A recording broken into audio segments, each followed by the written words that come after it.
in the videos that I watch, because I follow Lavender on YouTube, I like her because her process and the things that she does. But right now, sasabihin ko yung gusto ko na reinvent yourself. So, isa to sa mga goals ko. Gusto kong maging mas posh kasi mahilig ako sa fashion at may pagka-creative ako. So, sa work ko, nagiging realistic din ako, nagiging simple, at nagiging yung kung ano ang mabigay ko. At yun ang small business ko. At nagka-experience na ako kung paano mag-sell, paano mag-persuade, paano yung... So, kahit ako, personally, ayokong... Pero kailangan kong lumabas dito kasi kailangan mag-work at kailangan ko mag-communicate, kailangan ko matuto, at doon ako mag-grow. But meron akong boundaries at alam ko na ganun din yung ibang tao sa akin. Or merong mga, ewan ko, kung ano-anong, wala na yun sa akin. But, for now, I would like to share with you, this is what I made. This is a headband. So, meron pa akong isa doon. At, ito yung headband na gamit ko.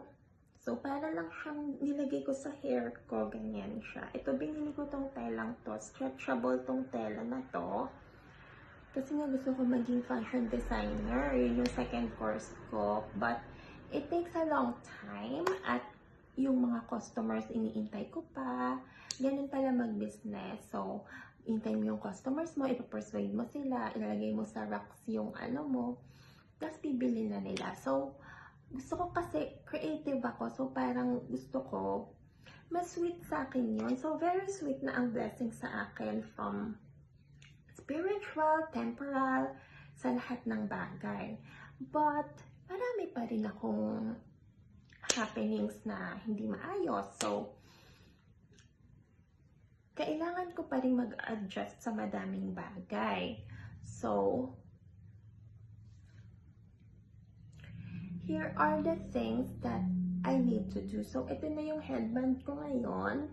So, itong skirt na to, ako na ang bumili. Ito si mama na.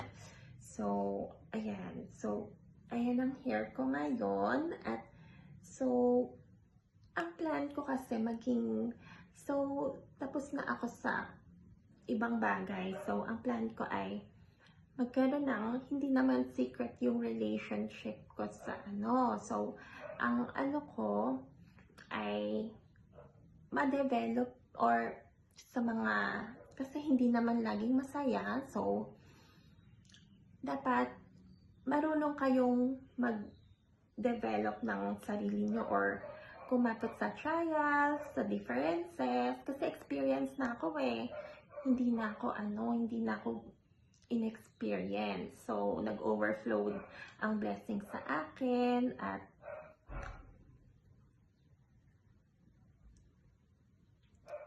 sa tingin ko ganun talaga in a way. But we need to be humble. We need to be patient. Kasi ang goal na nilagay ko dito, kasi as a Christian, ganito yung ginagawa sa kapag meron kayong mga ano, so how do you want to feel? So, sabi ni Lavender, how do you want to feel with your everyday life or with your friends, with your co-workers, with your life sa work mo? So, sa work ko, I admittedly, hindi ako perfect, pero perfect na din ako. So, admittedly, meron akong mistakes, meron akong hindi alam, but I try. I'm trying. Pero, nagawa ko na yon matagal na. So, nagko-continue na lang ako ngayon. So, marami akong bagay pa na gustong gawin. At sabi dito, how do you want to feel? So, how do you want to feel? I want to feel positive. I want to feel fulfilled. I want to feel purposeful. As a girl, dapat yung purpose nagagawa. I want to feel relevant. So, dapat pag meron kang business, gaya ng, ang plan ko kasi parang, kung ano yung, nagawa ko na siya kahit scrunchies yung binibenta ko kasi sustainable yung brand ko, ni-recycle ko yun at may mga bagong tela. So, meron akong mga bagong, mga ganito. So, fruit of my labor to, as in, hindi ganun na, pag nagtatrabaho kasi hindi laging madali, hindi laging andyan na, hindi laging ibibigay agad sa'yo. So, ako, kaya ko magtrabaho, but as a girl, meron akong mga na hindi ko kaya kasi iba ang body ng babae. Iba ang body ng babae sa body ng lalaki. So, iba ang galaw namin kasi mahirap sa babae, sobra.